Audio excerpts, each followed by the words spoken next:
Ampuni dosa orang-orang berbuat zalim pada Pak Nugroho melalui ilmu sihirnya ya Allah. Ampuni dosa-dosa mereka ya Allah. Amin amin ya rabbal alamin. Ya Allah, aku memohon kepadamu ya Allah agar Engkau lepaskan seluruh ilmu musyrik yang ada di dalam tubuh Pak Nugroho ya Allah. Aku mohon agar Engkau lepaskan seluruh ilmu musyrik di dalam tubuh Pak Nugroho ya Allah. Aku mohon agar Engkau lepaskan seluruh ilmu musyrik dari dalam tubuh Pak Nugroho ya Allah. Aku mohon agar Engkau lepaskan seluruh ilmu musyrik.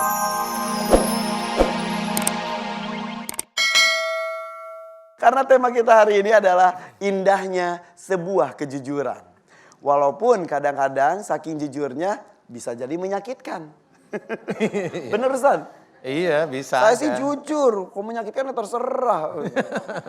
Ini ibunya keluar. Pah, mama cantik gak?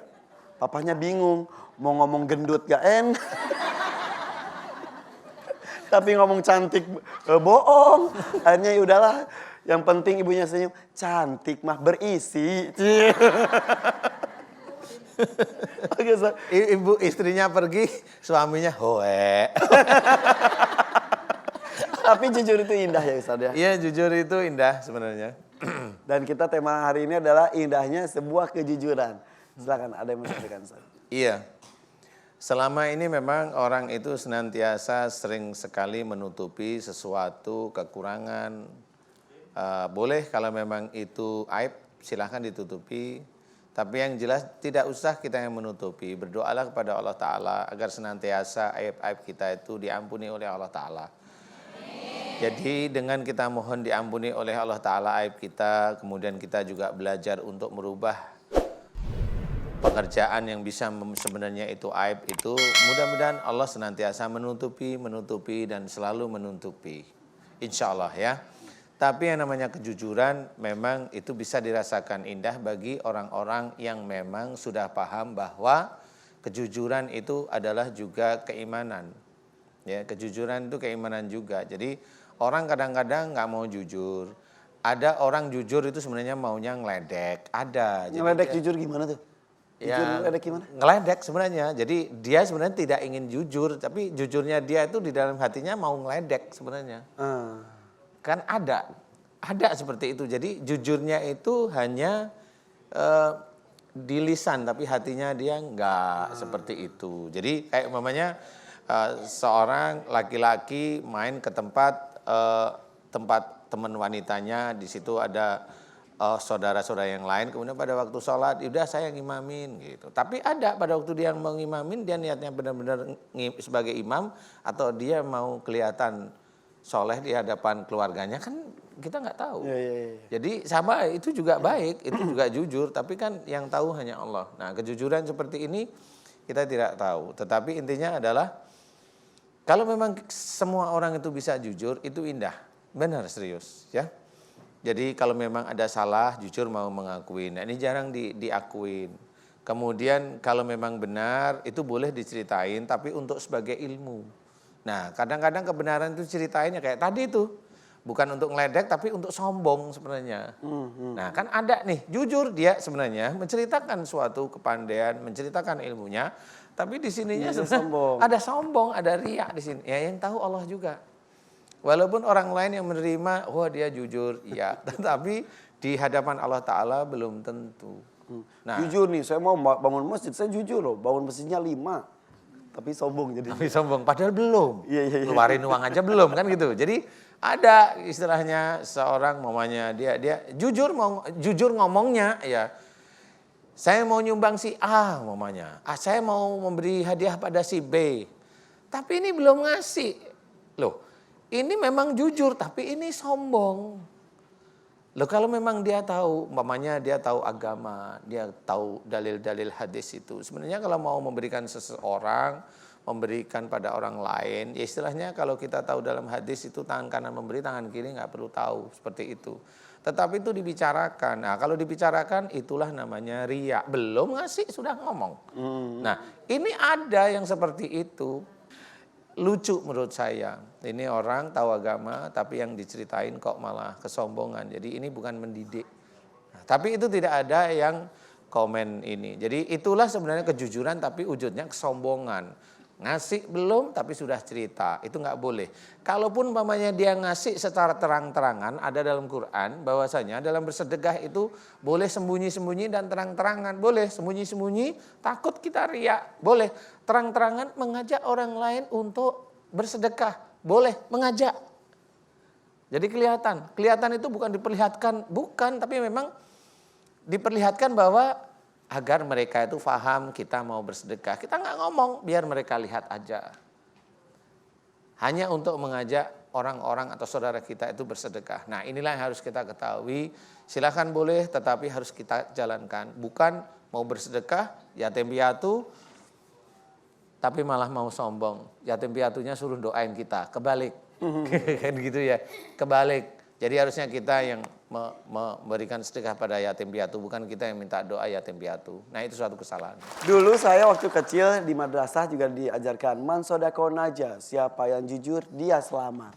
Dan itu menandakan bahwa kalau kita mau selamat ya harus jujur dalam usaha, dalam keseharian, dan berinteraksi di makhluk sosial juga harus jujur ya. Harus. Dan bahkan Nabi Muhammad pun salah satu sifat yang dikenal sebelum diangkat jadi Nabi pun adalah kejujurannya itu sendiri ya. Iya benar. Makanya memang di kalangan orang-orang Quraisy memang dia termasuk jujur. Ya. Rasul Muhammad tersebut. Betul, dan itu yang mengangkat derajat Muhammad saat itu. Belum menjadi nabi. Belum menjadi nabi. Ketika belum jadi nabi aja sudah diagung-agungkan atas kejujurannya. Iya betul. Tapi ketika sudah diangkat nabi, ini mereka gengsi. Iya gengsi biasa. Ini menyebutkan bahwa dia pendusta. Iya. Manusia itu memang bisa seenaknya ya. Benar begitu. Ya itu manusia. Hatinya manusia kan kita tidak bisa tahu ya. Yang tahu hanya Allah Ta'ala. Tunjuk tangan siapa yang mau bertanya? Wah, kita ke bapak-bapak dulu ya. Karena ini subhanallah hari ini banyak sekali jamaah laki-laki. Alhamdulillah ya. Bapak, tadi kayaknya kita ketemu di parkiran ya Pak ya, betul? Bapak, boleh maju ke depan Pak? Silakan. Silakan Pak. Maaf. Assalamualaikum warahmatullahi wabarakatuh. Waalaikumsalam warahmatullahi wabarakatuh. Nama saya Nugroho, saya bekerja di Jakarta. Alhamdulillah saya bisa bersilaturahim di hadapan Ustadz Danu. Sebagaimana dari yang Bapak Ibu yang lalu kemarin, saya juga ada beberapa keluhan, Ustadz. Terutama pada kepala belakang saya itu sering merasa kencang hampir tiap hari. Mungkin waktu itu saya pikir tekanan darah tinggi, saya periksakan ke dokter, memang iya. Tapi beberapa kali rasa yang sama saya periksakan, dokter bilang tensinya normal. Tapi masih terasa kencang di kepala belakang sampai bahu. Kemudian juga 3 bulan yang lalu kalau nggak salah saya juga kontrol lab, ternyata juga kondisi normal. Tapi sampai pagi ini juga masih terasa kencang, kepala bagian belakang berdengung, dan juga Kepala bagian belakang berdengung ya? Ya di telinga rasanya berdengung. Oh gitu. iya. Jadi kemudian juga susah untuk fokus, jadi mudah sekali untuk lupa. Jadi usia berapa Pak? 52. 52. Ya. Kemudian juga ini kaki juga terasa panas, sering terasa panas di betis sisi luar. Betis? Iya, di betis sisi luar di sini Ustaz. Kiri kanan dua-duanya? Sering kanan, kadang kiri gitu, saya juga tahu. Kemudian juga di akhir-akhir ini terasa juga di dada kiri terasa nyeri. Cuma juga di mana? Dada kiri. Dada kiri? Iya, terasa nyeri. Kemudian ada di pinggang kiri sana ada semacam daging tumbuh itu sebesar biji kelengkeng sekarang Ustaz. Sampai sekarang masih ada? Masih. Di sebelah kiri ini? Di sini, ya. Maaf. Tidak usah tunjukkan, saya pegang saja. Kak Irfan. Nggak harus dibuktikan Ustaz. Oh ya. Mana? Oh di bawah, ya. Oh ya ada Ustaz. Ada benjolan gitu. Ya betul. Di dalam ya? Di dalam sebelah sini nih. Yang mohon solusinya Ustadz supaya saya bisa lebih baik lagi, lebih bisa meningkatkan tauhid saya pada Allah Subhanahu wa taala. Amin ya rabbal alamin. Saya suka yang terakhir, agar saya bisa lebih baik lagi dan lebih dekat pada Allah Ta'ala. Amin, itu saya suka. Karena memang semua hal itu adalah petunjuk dari Allah Ta'ala, bahkan bisa menjadi hidayah Pak Nugroho. Tapi yang perlu diketahui adalah Pak Nugroho saya mau tanya nih. Kalau yang daging di sebelah kiri itu nggak perlu, nggak ada masalah. Insya Allah menurut saya nggak ada masalah. Tapi yang harus Pak Nugroho ketahui adalah emosi Pak Nugroho. Bisa aja Pak Nugroho memang tidak kelihatan marah, tapi sebenarnya gampang tersinggung. Betul nggak sih Pak? Iya Ustaz. Tapi diem, benar ya? Iya. Bapak kerjanya di mana? Bidang apa Pak? Di BUMN bidang transportasi darat. Oh, oke. Sebenarnya ini klise dan seperti biasanya Mas Irfan atau Ibu dan pemirsa di rumah, keadaan saudara-saudara kita itu mirip-mirip kasusnya, sudah ke dokter, nggak pernah bisa sembuh, ulang lagi, tensi normal masih kencang. Di dalam tubuh Pak Nugroho ini ada ilmu. Saya tidak tahu ini ilmu turunan, tapi kayaknya ini ilmu turunan. Satu, ilmu turunan. Yang kedua adalah ada ilmu orang lain yang kunci. Ilmu orang lain itu yang di belakang, yang dibilang kenceng, terus ini ilmu orang lain. Ilmu orang lain tuh? Ilmu orang lain tuh kayaknya Pak Nugroho pernah berselisih dengan orang lain sebelum kenceng di kepala belakang. Jadi Pak Nugroho pernah jengkel dengan orang tersebut. Ada disimpan berhari-hari sehingga orang yang dijengkeli Pak Nugroho itu nggak taunya punya ilmu. Nah ilmunya tahu kalau Pak Nugroho marah, nyerang, ngunci. Walaupun marahnya tidak secara frontal. Enggak, marah itu kan kelihatan bagi makhluk-makhluk tertentu itu dia bisa lihat sebenarnya. Sakit di tengkuk sampai kepala itu udah berapa bulan? Ya setengah tahunan ini Ustaz. Setengah tahun. 6 bulanan berarti. Pak Nugroho saya mau tanya, setengah tahun ini sebelum sakit di daerah situ pernah jengkel dengan seseorang yang agak kuat nggak? Siapa aja, mau di rumah, saudara, atau teman kantor? Hanya itu pertanyaan saya.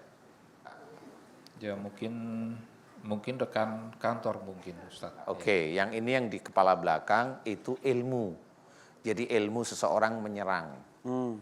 Kalau yang di kaki, ini beda lagi. Ini memang betul-betul santet yang dikirim oleh orang dengan sengaja. Waduh. Iya. Jadi ada beda, walaupun sama-sama jinnya tapi beda profesinya.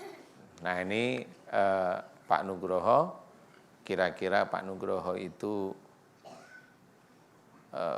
untuk sembuh memang harus beberapa hal. Yang pertama, ilmu dalam tubuh harus dikeluarkan. Ada orang tua dulu yang punya ilmu dulu? Kedua kakek saya. Kakek, oh ya sudah benar berarti, nggak salah ya. Karena di sini harus dilepas, kemudian yang di situ harus dilepas, yang di sini harus kaki juga dilepas. Mau kira-kira Pak Nugroho dibantu doa mau? Insya Allah. Insya Allah mau ya. Habis itu nanti sujud pada Allah Ta'ala beneran, tulus, jangan aneh-aneh, lurus saja. Kemudian yang gampang tersinggung harus belajar dihilangkan. Karena namanya jin itu dia akan menyerang kapan saja kita tidak tahu.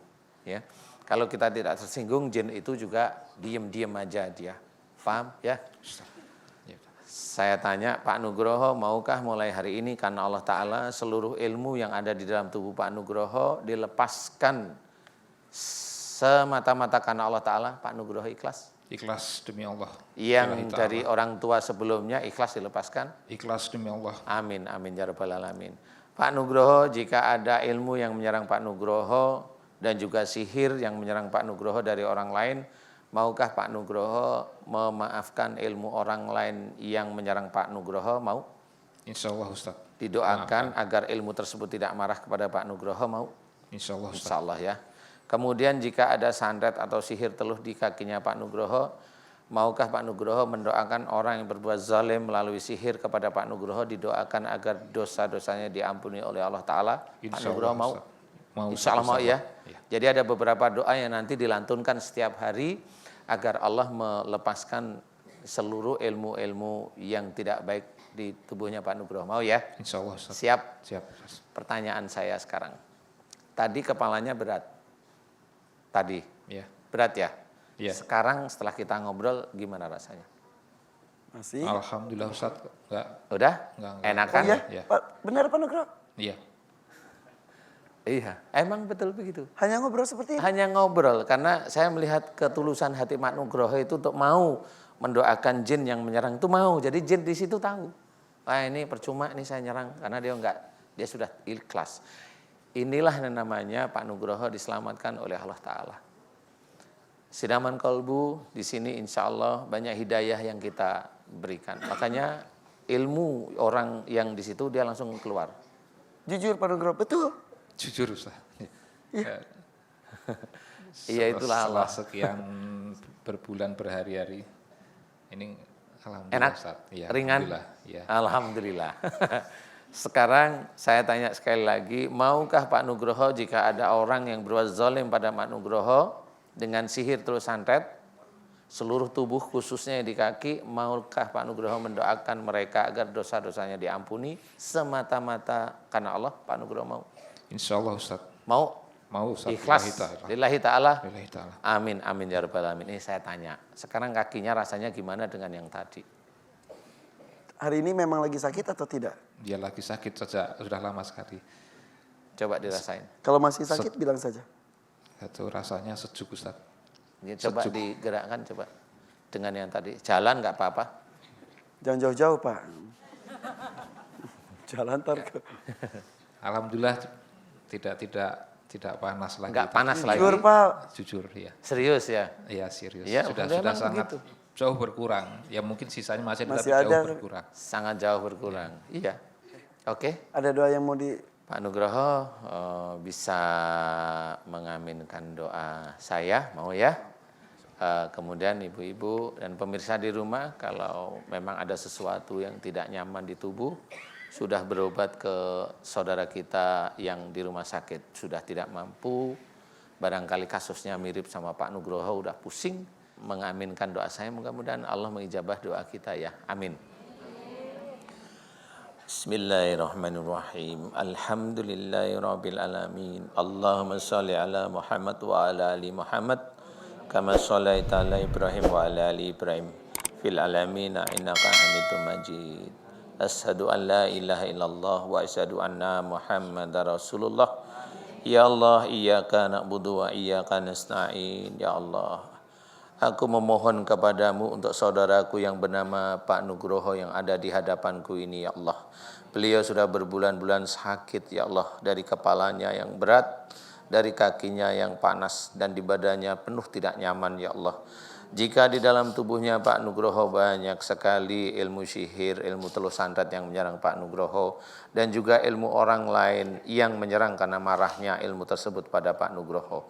Dan juga banyak ilmu-ilmu dari orang tua Pak Nugroho sebelumnya.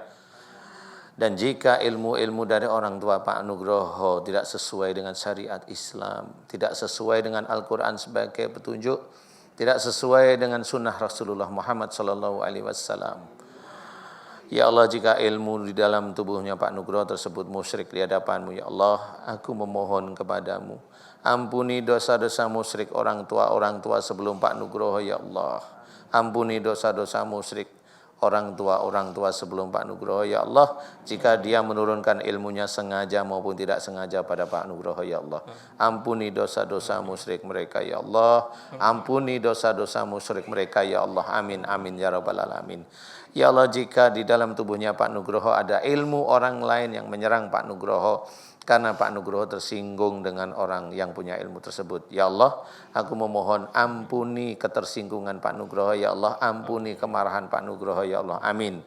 Dan aku mohon agar Engkau ampuni kemarahan ilmu-ilmu yang menyerang Pak Nugroho, ya Allah. Ampuni kemarahan ilmu-ilmu yang menyerang Pak Nugroho, ya Allah. Luluhkan hati ilmu-ilmu tersebut, ya Allah. Luluhkan hati ilmu-ilmu tersebut, ya Allah. Amin, amin, ya rabbal alamin. Ya Allah, jika ada sihir telus santet yang menyerang Pak Nugroho, khususnya yang ada di kakinya Pak Nugroho, jika itu dikirimkan oleh orang-orang yang berbuat zalim kepada Pak Nugroho melalui sihirnya, aku mohon kepadamu, ampuni dosa orang-orang yang berbuat zalim kepada Pak Nugroho dengan ilmu sihirnya, ya Allah. Ampuni dosa orang-orang yang berbuat zalim pada Pak Nugroho melalui ilmu sihirnya, ya Allah. Ampuni dosa-dosa mereka, ya Allah. Amin, amin, ya rabbal alamin. Ya Allah, aku memohon kepadamu, ya Allah, agar Engkau lepaskan seluruh ilmu musyrik yang ada di dalam tubuh Pak Nugroho, ya Allah. Aku mohon agar Engkau lepaskan seluruh ilmu musyrik di dalam tubuh Pak Nugroho, ya Allah. Aku mohon agar Engkau lepaskan seluruh ilmu musyrik dari dalam tubuh Pak Nugroho, ya Allah. Aku mohon agar Engkau lepaskan seluruh ilmu musyrik dari dalam tubuh Pak Nugroho ya Allah, amin. Aku mohon agar Engkau keluarkan seluruh ilmu-ilmu yang menyerang Pak Nugroho ya Allah, amin. Aku mohon agar Engkau keluarkan seluruh ilmu orang lain yang menyerang Pak Nugroho ya Allah, amin, amin ya rabbal alamin. Aku mohon agar Engkau lepaskan ilmu-ilmu telus, sihir dan santet yang menyerang Pak Nugroho ya Allah, amin, amin ya rabbal alamin. Dan aku memohon kepadamu ya Allah, jika Pak Nugroho pernah membaca firman-firman-Mu tapi niatnya bukan lillahi ta'ala tetapi hanya duniawi, ampuni dosa Pak Nugroho ya Allah, ampuni dosa Pak Nugroho ya Allah, ampuni dosa Pak Nugroho ya Allah, amin, amin ya rabbal alamin. Subhanallah walhamdulillah wala ilaha illallah wallahu akbar wala haula wala quwata illa billahil aliyil azim. Subhanallah walhamdulillah wala ilaha illallah wallahu akbar wala haula wala quwata illa billahil aliyil azim. Subhanallah walhamdulillah wala ilaha illallah wallahu akbar wala haula wala quwata illa billahil aliyil azim. Ya Allah, keluarkan seluruh ilmu musyrik dari dalam tubuh Pak Nugroho ya Allah, amin. Engkau keluarkan seluruh ilmu-ilmu yang menyerang Pak Nugroho ya Allah, amin. Engkau keluarkan seluruh ilmu dolim, yaitu sihir terus dan santet dari dalam tubuh Pak Nugroho ya Allah, amin. Dan Engkau buka dan Engkau keluarkan seluruh bacaan-bacaan yang dibaca oleh Pak Nugroho niatnya bukan lillahi ta'ala ya Allah, amin, amin ya rabbal alamin. Kun fayakun. Alhamdulillahirabbil alamin. La haula wala quwata illa billah. Gimana Pak Nugroho? Istighfar, astagfirullah. Istighfar, tenang.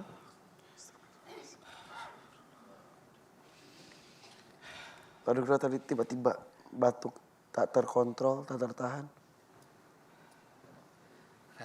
Enggak tahu Ustaz.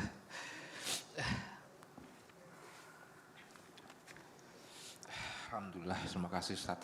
Sama-sama. Sekarang gimana badannya? Enakan? Lega. Lega? Iya. Kepalanya betul-betul ringan sekarang? Iya. Alhamdulillah. Kaki coba buat jalan. Ringan juga Ustaz. Alhamdulillahirabbil alamin. Mudah-mudahan Allah mengampuni kesalahan dan dosa Pak Nugroho ya. Amin, Amin. Ustaz. Amin, amin. Nasihat saya Pak Nugroho, jangan gampang tersinggung. Banyak-banyak senyum. Coba kalau boleh saya itu memberikan nasihat boleh? Tapi nasihat ini agak keluar jalur boleh? Insyaallah Ustaz. Coba kumisnya dicukur biar kelihatan senyumnya maksudnya. Nah gitu kan bagus. Itu harus atau saran? Enggak sih. Ini bercanda biar enggak terlalu bersedih. Ini bercanda maksudnya itu seseorang itu harus banyak senyum. Senyum itu ibadah. Coba kerjakan.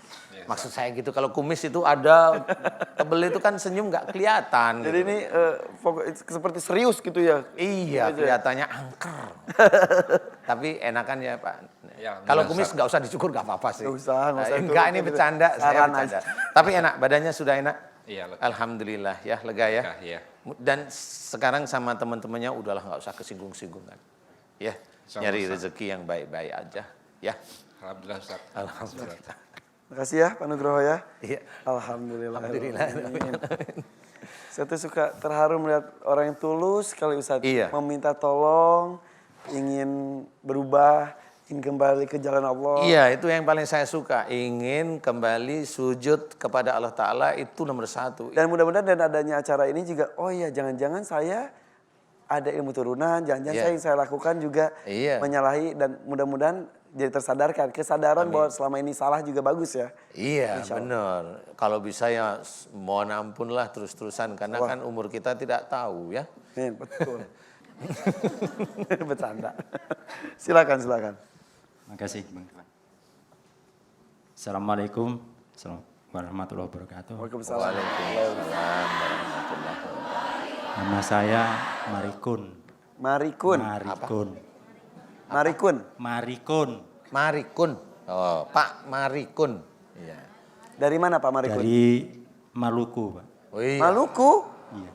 Kok jauh amat? Beneran Pak dari Maluku? Baru tiba kemarin sore. Sengaja dari Maluku datang ke Jakarta? Ketemu Ustadzah. Pingin Betul, ketemu. Ustaz. Iya.